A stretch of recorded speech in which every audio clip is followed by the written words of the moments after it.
big bombings where there were accusations of civilian deaths, and then meeting with village leaders and families of the deceased. And now, ladies and gentlemen, it is an honor to present to you Major General Davis. Great, great. Thank you. I think I'll stand on the steps up here because I know if I fall asleep like some of the folks in the briefing, it'll probably, I'll pay for it. I got to tell you, it's an absolute honor for me to be here. I've been to the NCLS a couple times in my career.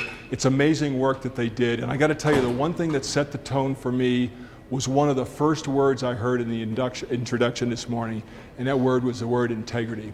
Because what I'm going to share with you is an experience I had during my career that I will tell you that nothing in my career prepared me for what I was about to do, but I will tell you that everything in my career prepared me for what I'm about to do.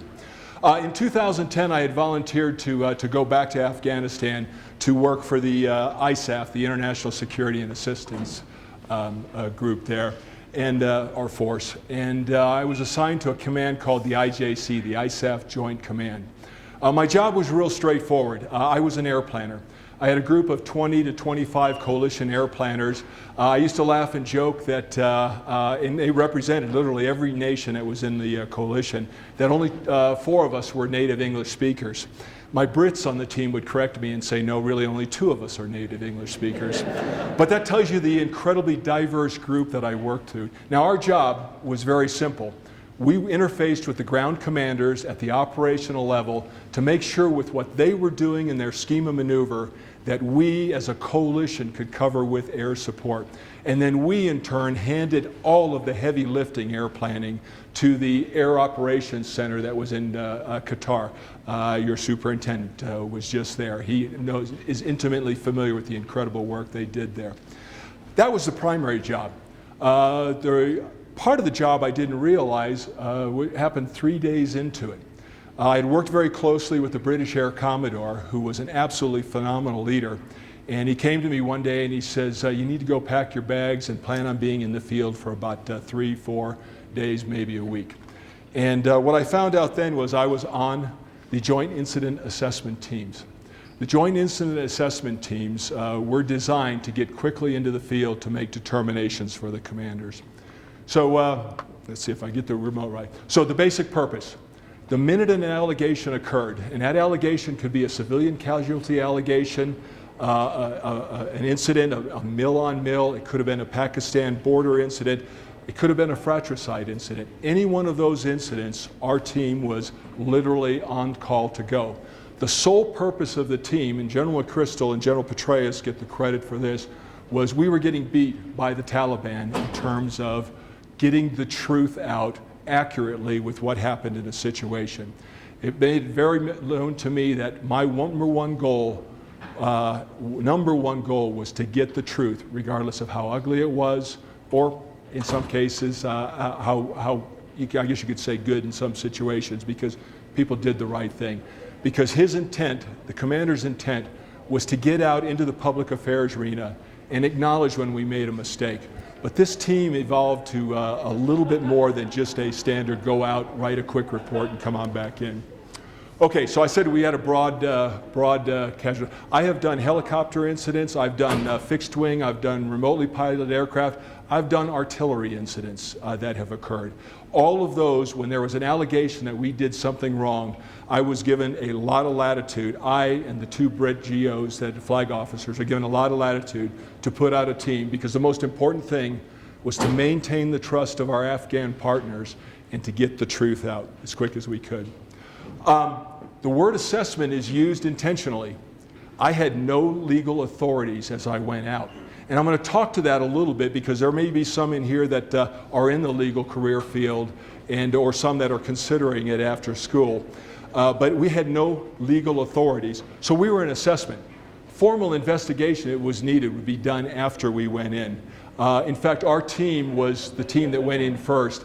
And then very quickly, we tried to make the call as to whether a formal investigation needed to be accompanied. So I'll share a few insights on why the formal investigations most of the time needed to occur. By the way, all of the pictures that you'll see in the background were actually taken from our team members as we moved. So some of them are pretty operational, and some of them are pretty, you will see as we dealt with some of the civilian leaders. All right, so team composition. We had complete latitude with who went on the team. The primary core of it was the operational leaders. General Rodriguez, who was the IJC commander, said, if you need somebody, you go find the right person and you select that person. So if I needed somebody with weaponeering experience, targeting experience, intel experience, I needed somebody that flew F-18 Hornets, or I needed an Apache pilot or an Apache gunner, I was immediately able to draw those folks into the team to bring the operational experts there so that as we move forward, we could get we weren't wasting time trying to understand the tactics. We had an expert that was right there. The next person I always looked for was that operational law lawyer. Now, in some sense, that person is the one who is the core of the unit and really maintained the integrity of what we were doing. Now, we are all very familiar with what the rules of engagements were. Yeah, there sometimes can be gray areas and areas for interpretation. So we had the best operational law lawyers that traveled with us literally on the same hook. In fact, this team size varied from 8 to 15 at times, depending on these experts that we needed. As I'll share with you in a minute, these lawyers were also there to protect those that we were talking to out in the field. And a very, very important point. Public affairs. Years ago, a young public affairs officer, her name was Beverly Mock, taught me an important lesson. And that lesson was every public affairs officer in the United States Air Force works for you. At the time, there was a case that was going on at a location, but literally every Air Force PA was helping us write the press releases. I took that same attitude to Afghanistan, and our PA went with us right away from minute one. That person actually began to draft that first press release that we would run up to the chain of command to get released into the press. And our goal was to have it out as quickly, as physically, as fast as we could, because one, we wanted to get the truth out first, no matter how, as I said, how it looked. So the public affairs individual was absolutely essential on this team as our legal advice was. Interpreters. It goes without saying when you're in a foreign country that you have an interpreter. Now, we had 5 of them at our disposal, but I will tell you, I only really used 2. I learned a couple valuable lessons with interpreters. I know there are certifications, there are court-certified interpreters, because when you get to legal matters, every word matters. What I also found out in an interpreter is in highly emotional incidents like these, conveying emotions with the words that they use is absolutely essential. So I'll share a story with you. One time we were in Regional Command East in the eastern part of Afghanistan. As typical, a governmental team from Afghanistan was out doing a parallel investigation.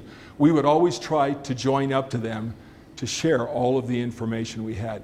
I'll talk a little bit. We shared everything with them. So I'm standing there, and they had asked to use their interpreter, and I was absolutely fine with that. But as I was talking through what had occurred in this incident, I'm looking at the faces, and I'm going, this isn't going well. Well, my interpreter in the back, a young man we called King, because he was the king at interpreting, he literally stood up, and he walked over to the other interpreter, and he said, no, this is not what he's trying to say, and he helped him and coached him through, because he interpreted the emotion that my team and I had for the situation that had just unfolded. I never would have thought that much of an interpreter. For me, it was simple words. I got to tell you, when you're doing something like this, those words matter, but also the emotion matters. The other great thing about our interpreters, since most of them had either dual citizenship, a couple were Afghan nationals, they were our cultural advisors. Because there were a lot of times when we were out in a village meeting with a group of elders that they would coach us on the things to do and not to do. Now, we've all had those classes where we understand the difference in where we are at, but I got to tell you, when you are on the ground and you're sitting there with the district governor and senior staff, with the village elders that are sitting right outside who want answers, that person can really help set you up for success. Security teams, occasionally, depending upon where we went, because as I said, our job was to go out into the field, occasionally to the point of the incident. typically to the forward outpost where we could get to talk to those who were involved. So occasionally we would travel with security teams that would take us out. Now you might think that that's probably the greatest composition right there, covers everything we need, but I'll share with you the two critical people on our team, and they were Afghans themselves. The Afghan government, we invited a representative from the Ministry of Defense and the Ministry of Interior to send whomever they wanted along with us that would shadow us through the entire investigation. They too were our cultural advisors. They too were the best ones at asking the what if questions, or how this, the things that were traditionally Afghans would do, the things that no, they would not be doing this. They were absolutely critical. These two individuals turned out to be the most valuable to us because when we would meet with the governmental delegations, they were the ones who took the lead. It wasn't me. This was Afghanistan, this was their country, and they were the ones who took the lead. And I credit the stroke of genius between the leadership that allowed them to be there. They literally traveled with us, saw everything that we had. And when we couldn't show them things that we had due to the classification, we very thoroughly explained to them why we couldn't. And I will be honest, the groups that we had, we earned their trust. They knew if we said we can't show you this, there's a reason why, and they trusted us, and just as their leaders above them did. So what's a typical mission for the team? Well, as I mentioned, we were on the hook, always 24/7. After that first time, I had my rucksack packed, and we would get notification. Quite often, I would sit at my desk, and I'd get a tap on the shoulder from my boss saying, there's another incident, we need you to come to the floor to go look at it. And I had a particular routine that I would do as I would start my investigation. It typically started with a storyboard that typically, if it was a ground incident, the Army had produced, the Air Force would produce them, all the services produced them. I would get that to kind of get the basic facts. That was the real quick and dirty from the in-the-trench warfighters as to what they saw happen. And it really gave us a starting point. That's how I would start to focus who the operational experts I were going to take was, and to bring it. So again, now typically we moved within hours. They would also come to us and say the Blackhawks will be on the ground in an hour and a half. You're going to Jalalabad, you're going to Bagram, and then on downstream, or your C-130 will be here in an hour and a half. They would literally, that's the priority that leadership made of this mission, is that we trumped everything else to get our team out, with the exception of those critical warfighting missions, aeromedical evacuations. But we would get the lift we needed to get there as quickly as we could. The biggest thing for me is the weapon system video. When I first got there, I would get bits and pieces of it. And I learned very quickly, I couldn't tell the full story, and I couldn't look our Afghan partners in the eye. I couldn't look a provincial governor in the eye and say, yeah, I know everything that happened, unless I had watched and my team had watched every minute of the available weapons system video. And not just one time, but multiple times. Because if there was something that occurred, if there was something that was missed, I needed to absolutely make sure that I understood it. And I will tell you, the first 6 hours of what we did was culling through all of the weapon system video. It could have been Apache video, it could have been video from a pod, it could have been Predator video, it could have been AC-130 audio tapes, which one time I listened to. But we would take all of that and we would paint the picture of what happened leading up to the incident, what could have been seen, what should have been seen, what would never be seen, and we cataloged it so that we would have that complete time reference. And I'll be honest, there is a tremendous amount of information in what we got going back after it. In fact, I was, I'll admit, I was pretty anal about watching every minute of it because I wanted to look them in the eye and say, this is the truth. And I would show them the incidents. And there were times where I would see a clip, 1.5 seconds long, 2.5 seconds long, of a female and a child moving across a door. And you realize, and I would sit there and I'd go, I've got 6, 12 hours, whatever I need to see that 8, 10 times over to make absolutely sure. And the crews in the aircraft, I was very well aware of the scopes that they were looking at, the terminals they had on the ground, and how easily it was at times to potentially miss something like that leading up to an incident. And there were numerous incidents where I am convinced our Afghan partners were convinced that no one would have ever seen the civilians moving in a building that was right next to one, or one that was hit because it was firing on our forces. But it was, like I said, it was all flagged, it was all documented, it was all open to those, to the Afghan partners who were there. Okay, so the typical mission, on interviews on site. When we were done with the weapon system video, we would go do the interviews on site. Now I've got that I had no confidentiality.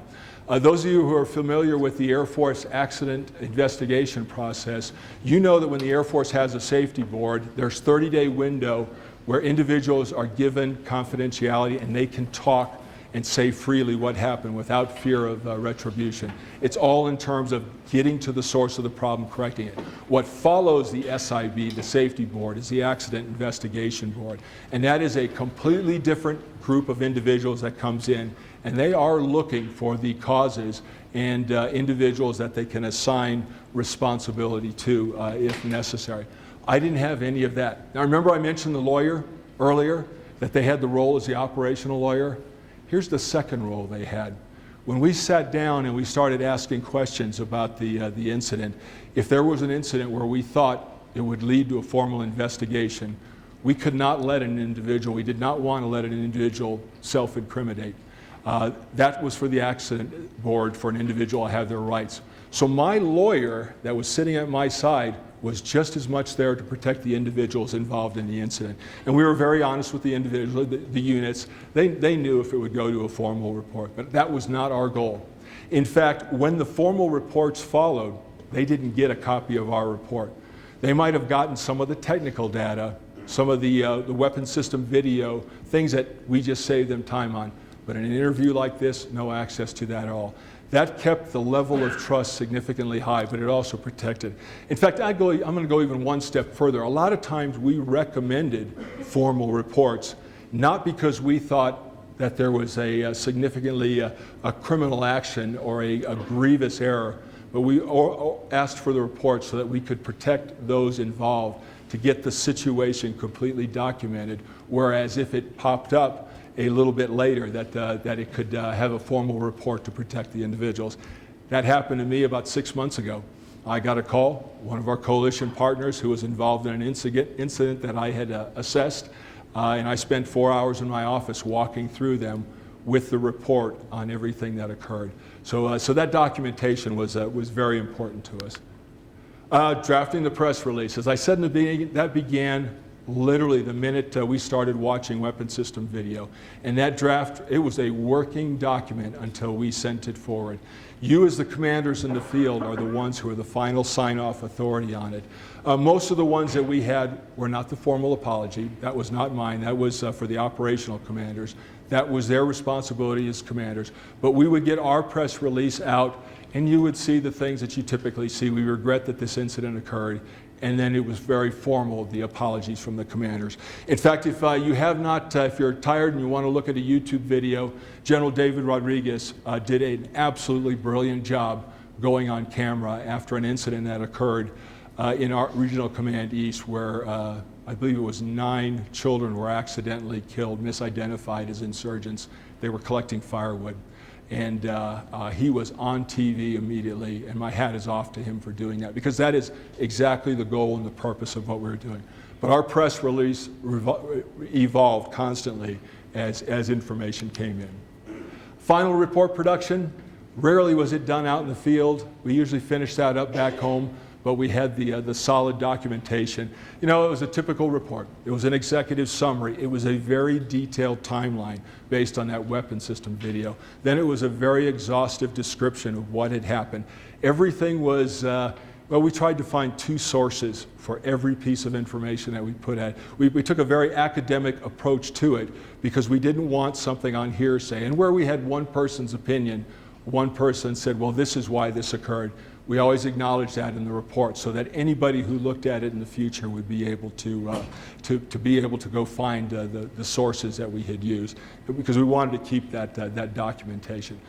I did 30 of these during my time in Afghanistan, and CENTCOM still has every one of them on file, along with all of the associated video. And I know that some of it has been used for training, and helping. And as I said, recommending the formal investigation. Probably about 50% of the time, if not more, we recommended that investigation, primarily to document and to protect the individuals involved in the process. That was a very elaborate, very elaborate report. Typically, 8 to 10 pages was all we really needed. Okay, now mission didn't end with the report. There was a whole lot more. You thought we could probably just pack up and head back to Kabul, but that didn't. That was literally only half the mission that we had accomplished, because then, as I mentioned, we met the Afghan governmental teams that were out numerous times, and we always knew when they were out, and it was always our guidance to sit down with them, track them down, wait for them wherever we had to be able to share the information with them. Numerous times, I have been sitting in a room or in a compound with the district or provincial governor, with then President Karzai's team, explaining to them, walking them through everything, with the village elders right outside. Now, I will admit that it's not very often that we spoke to village elders. However, that did occur. It was very rare that we actually spoke to those that were involved in the incident, in terms of those who may have lost family members. That was intentional. When there was the possibility of that occurring, our team would incorporate the right personnel with the right background to deal with them. And then I kept them completely separated from the rest of the process. Numerous occasions where children were involved in the hospital, we immediately flew family members out, we're treating them. So we brought the appropriate medical personnel and all of our personnel to make sure. It didn't happen all the time, but when we could do it, we absolutely did it. And again, it was part of that getting to the truth. If we made a mistake, we're going to do everything possible that we could. All right, so I put a lot of time, and my team put a lot of time into the district and provincial governors. I could probably put also the chiefs of police, because they were the ones who were going to go to the villages that we couldn't go, where it was just the emotions were so high, it was just too dangerous for us to go. So we would spend hours and hours talking to them, and we would not leave until they were completely satisfied. I had an incident one time in the Upper Helmand that involved the United States Marine Corps. I'll never forget this incident because, and I wish I could have tracked down the picture, but the first thing the Taliban hit the press with was of one of their fighters holding a child in his arms. And it was an incredibly powerful picture. And it was a mistake that was made on our part. It was something that possibly could have been seen, but it would have been very difficult. But the bottom line is that we caused the civilian casualties in that situation. But I remember landing back at Bastion, which was about 100 miles away from where the incident occurred. I had just come back into the field. General Petraeus happened to be there. So I met with the 2-star regional commander and General Petraeus in, of all places, a pickup truck. And then we got to the end of it, and the Marine general officer had to leave.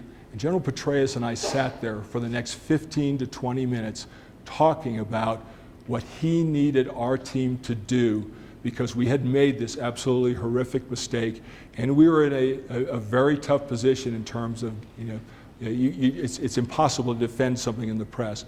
But he wanted to make sure that we did not come back until the Afghan village leaders, those provincial and district governors, absolutely understood what occurred, and we worked to give them what we could. It was very rare that we left them with anything because of sometimes classifications, but we were able to modify the things to an unclassified picture potentially in a situation. But in that particular incident, he spent 20 minutes with me to make sure that my team had his commander's guidance.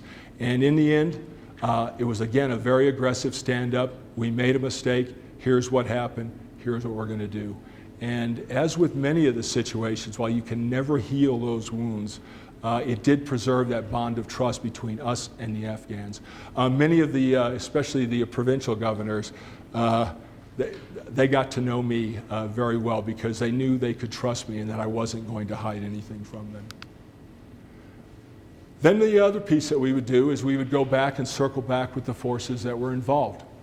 And if I had a piece of weapon system video that showed a 1.5 seconds where you could have seen something but probably weren't going to, I was going to make sure that they knew that, because the one thing I can tell you about our warfighters is they don't want to make mistakes like that, not a single one of them. They care about what they do and how they do it, and if they can benefit from what we pulled out of the investigations, it made a big difference. I walked into a room in Kandahar once with a group of Special Forces folks. They had been involved in an incident. Their incident was a little bit unique in that the vehicle that was targeted was hit, and it was Taliban leadership in it. But what they didn't see was the car that was closely trailing behind it that pulled up right behind one as the strike occurred. And let me tell you, these warriors were devastated that that had occurred. But I was able to walk them through all of the video, because the last thing we wanted to do was to leave a damaged warfighter out in the field who the next day was going outside the wire. So we spent just as much time with them to help them understand what had occurred. In fact, I would routinely fly out to the carriers for the Navy. We always gave them an operational briefing on here's how you fly in Afghanistan, but we also gave them a briefing on, hey, when something doesn't go right, let us know, here's what we do. Second time I was out on a carrier was the Abe. They were right in the middle of a recovery operation, and the captain came to me and said, hey, there's been an allegation on the mission set we were just on. Can you stay another day with us? And we went through all the video. Turned out to be nothing, but it was impressive to see that leader's focus and caring about his troops and what they were doing so that they could get better. All right, and then the senior leader briefing. Then it was, as soon as I landed back at Kabul, General Rodriguez, I was right in his office. Then it was over to the Afghan part of Kabul, and briefed the Minister of Defense, typically was who I briefed. And I have spent many a time standing outside President Karzai's door with all of my paperwork, all of my documentation. The Afghans would go in, and I was at their service. I never got called in, which told me we did a pretty thorough job of what we did, and the trust was there. But that's the level that the teams took it to. All right, so some of the lessons learned for me. Like I said, none of this ever was anything in my career that prepared me for this, but it was a lot of little things that I had, throughout my career, had been a part of. So, absolute integrity. I had times, and the reason I wasn't a fan of the storyboards was not because they were wrong, it's because they didn't have all the information. And that integrity, it has to be all of the information. When we had the Afghan team members with us, when they were with us, they were very good, and they knew it was their job to question everything that we had, because we had to give them the right answers. So that's why I was so thrilled to hear integrity being the first word that came out this morning. The second big lesson learned is that leadership support. I had phenomenal leadership support. I know that there are some that are probably not as warm to the idea of this, but I got to tell you, nothing diffuses a situation, as ugly as it can be, like the truth, and especially when you're dealing with a coalition partner in their country. So that leadership support to give us the latitude to do what we needed to do was absolutely essential. Share not only all the evidence, but the possible answers, and provide the answers.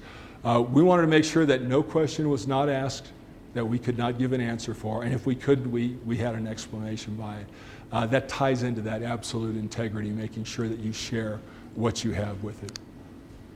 Okay, every conflict's different. Afghanistan is different from Iraq. Afghanistan is different from Syria. Every team has to be tailored to the mission.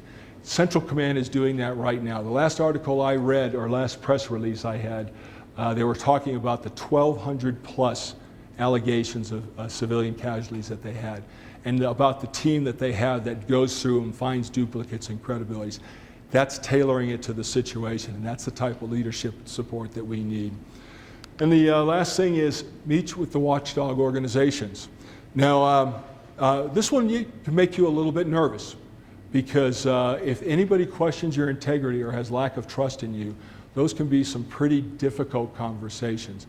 So we made it a point, or I should say we, our public affairs leaders that were in there, typically quarterly, all the results were released that we could, And occasionally, several times during my time, we would actually physically meet with them or do typically it was a phone interview with them to share with them. One of my claims to fame, I'm actually pretty proud of this. I was one of our articles, one of ours working through a watchdog agency and a reporter. I actually made the front page of USA Today above the fold. And we talked, I'll never forget that day because one of the quotes that I had in there was that we had been able to determine over the years that it was roughly 85% of the civilians that were killed in Afghanistan were being used as shields or placed in situations where they shouldn't be. Pretty significant number. I'll never forget the morning I got back into my office and we're on the big conference and General Petraeus goes, "Whose number is that?" And I'm slowly reaching for the microphone and Public Affairs hit it like they were on Jeopardy and said, "Sir, those are our numbers. Those are all the data that we have provided the watchdog agencies and have shared with them." You can't get better than that when you open the book. Is it perfect? No. It takes one bad incident, and we've seen those in Afghanistan that can ruin a lot of that trust. But I got to tell you, that doesn't mean we should stop trying. Those organizations will partner with us, even though sometimes their opinions and their beliefs are very counter to the beliefs of a leadership in a contingency situation. But engagement is much more successful than putting the stiff arm out and letting them back away. Okay, other areas to improve. We tried to get things down to the unit levels. We actually wanted to get it incorporated, some of our results at the unit pre-deployment and during the deployment levels. We had mixed success with that. That has part to do with the operational tempo that most of the warriors at. But we tried. We didn't sit back. We like to get things to be incorporated into training. There's a lot you can learn from weapon system video. I will tell you right now, I know more about Apache tactics and Apache sensors than I ever thought an Air Force officer would know. But all of that stuff needs to be incorporated in training where those key lessons can be learned. And visibility of the efforts, visibility of what CENTCOM is doing right now, visibility of what our teams do. We were always welcomed with open arms because everybody knew what our team was there to do, and they also knew that we were interested in the truth and we were not out to look to scapegoat an organization or a unit. And that kind of trust is priceless. And then the right people, the right equipment.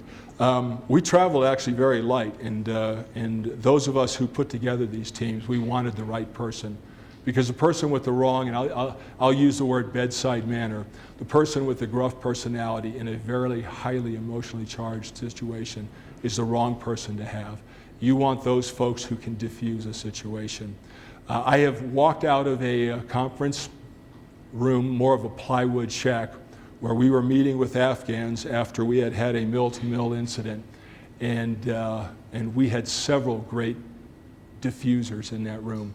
And we walked out of there, and one of my troops came up to me, and he said, "Sir, I don't know how we got out of that." He said, "Every one of us, we were looking to where the nearest weapon was," because they were that nervous, because it was that highly emotional charge.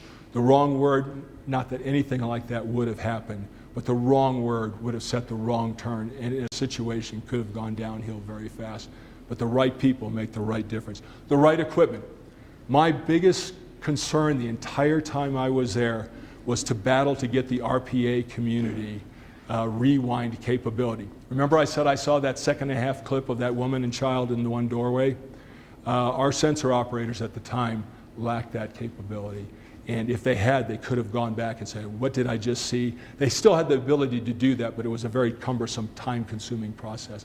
I wanted them to have it at their fingertips, because that's what I had at my fingertips, so that they could make the real-time assessment to the RPA crew that's involved in a fight protecting lives. All right, and then my biggest thing is bad news ever gets, you've heard this before.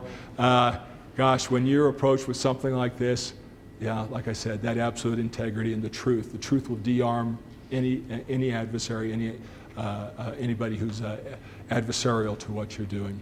All right, so I've talked for a bit, so I would love to take the questions. I've been chatting for a bit. Yes, sir. I have a question about Syria. How would you apply this scenario to Syria, where there's Turkey, Kurds, rebels, Syrian army, Israelis all in the same spot. How do you get the right story out and the Russians and the Iranians? Yeah, I would tell you that that is, when I say every situation is different, that is probably one of the toughest situations to even get anywhere close to the truth, because in many respects, the way that battle is being fought, you will never get the sides to come together and talk. Sadly, it may not be till after the conflict is over that the truth is known for many of them. But what I will tell you about our airmen, with the weapon system video that we collect, the documentation is there. And CENTCOM has a very aggressive program to go through all of these. I'm not that familiar with it since I've been on the outside of CENTCOM for a few years. But, and I got to tell you, you as commanders, when you're ever in that situation, make sure that that emphasis is there. I was shocked 6 months ago, right before I retired, to have a coalition partner fly halfway around the world to sit and talk with me on the incident that they had, because all of that will come back. It all will come back. Yes? Sir, you mentioned that you had the potential to meet village elders if you were affected by the incident. You had the right if you was present, and you kept them separate from your assessment team. Yes. What was your reason behind that? Yeah, most of the times when you go to one of the medical facilities that we had, and especially in the case where there were women and children that were injured there, I in no way wanted them to see the things that we saw on the video. I wanted them to focus on a very different aspect of what our job was, and that was to rebuild that trust, to make sure that we got things moving in the right direction. Maybe it was being a little bit overcautious on my part, but I didn't feel that it was fair to put somebody in that incredibly tough emotional situation. And our healthcare professionals are absolutely fantastic at it, but they did not need to see some of the things that we would share with them what happened, but they didn't necessarily need to see the full incidents. Now, we all drafted the same report at the end. I always had everybody QC'd my report, and so they did eventually know the complete full story, but while we were in the field, we just felt it was better to keep them separate, working on that piece. Thank you, sir. Yes, sir. Sir, Cadet Arnold, Texas A&M. When you were leading these teams, was that just for general officers?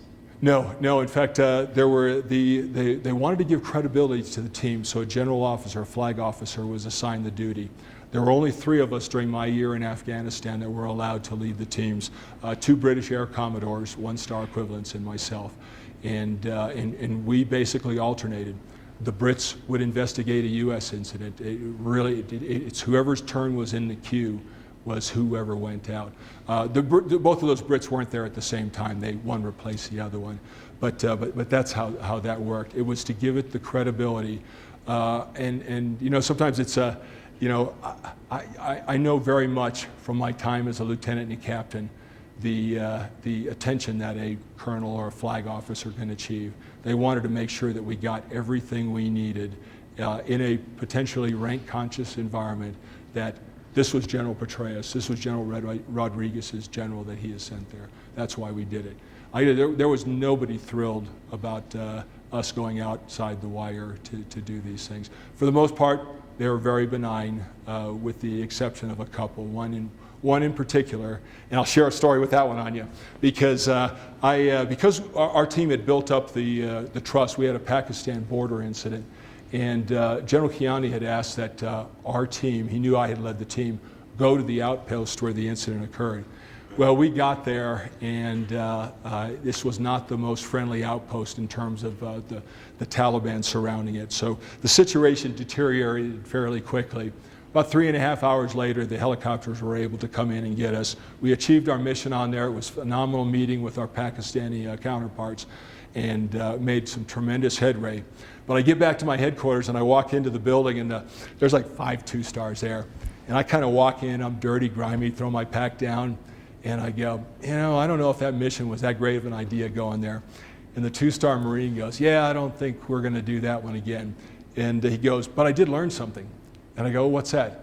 And I did not know it. They were watching on the Predator feed. They said, we didn't know you could run that fast. Because there were a couple times that we were sprinting for cover, and it was just all harassing fire. But there were a couple times that it was kind of interesting.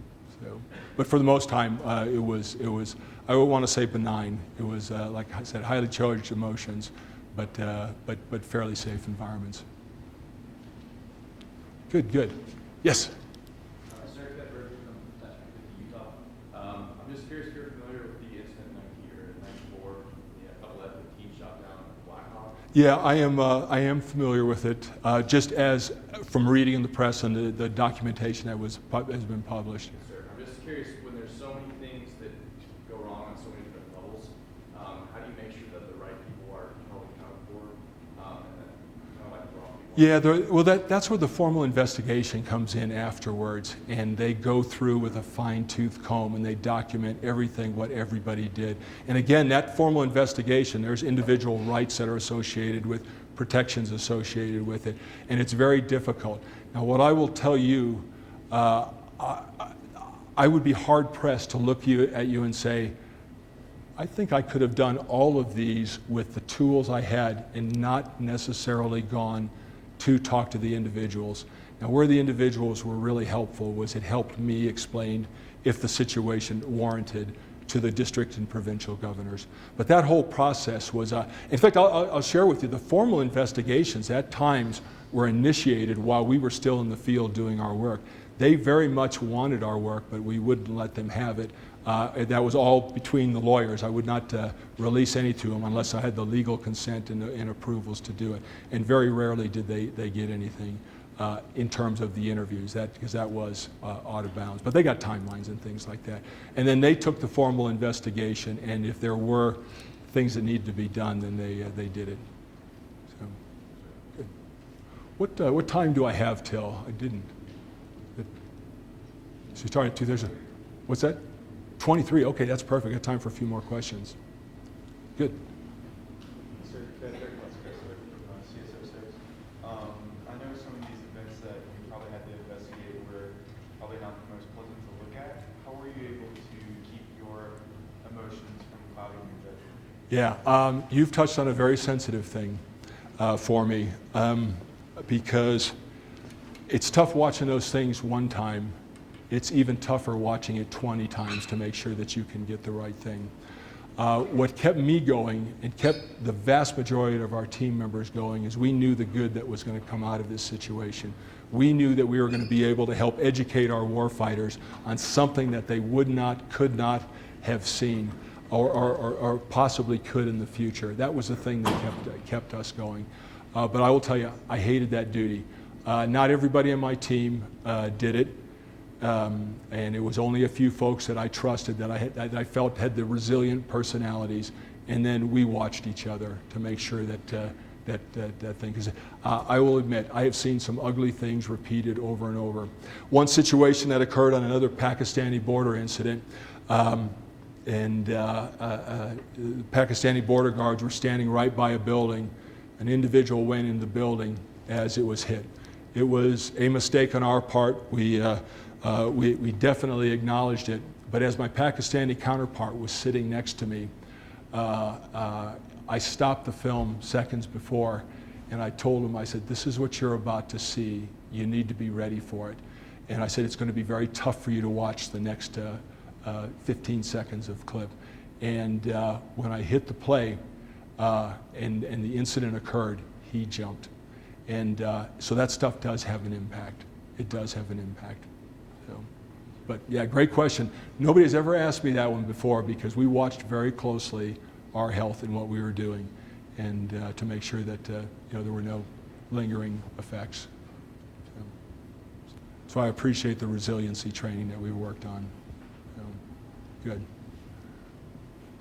All right, I'm going to give you one final thought, one final piece, and this is something for those of you who are still active duty. This occurred on one of the incidents that I was in, Regional Command Southwest. It was the Marine area. An incident had occurred late in an afternoon one day as a Marine patrol of about 6 or 8 was trying to egress from their mission. Unfortunately, they had to cross a fairly open area, and then they came under fire from 3 different firing positions.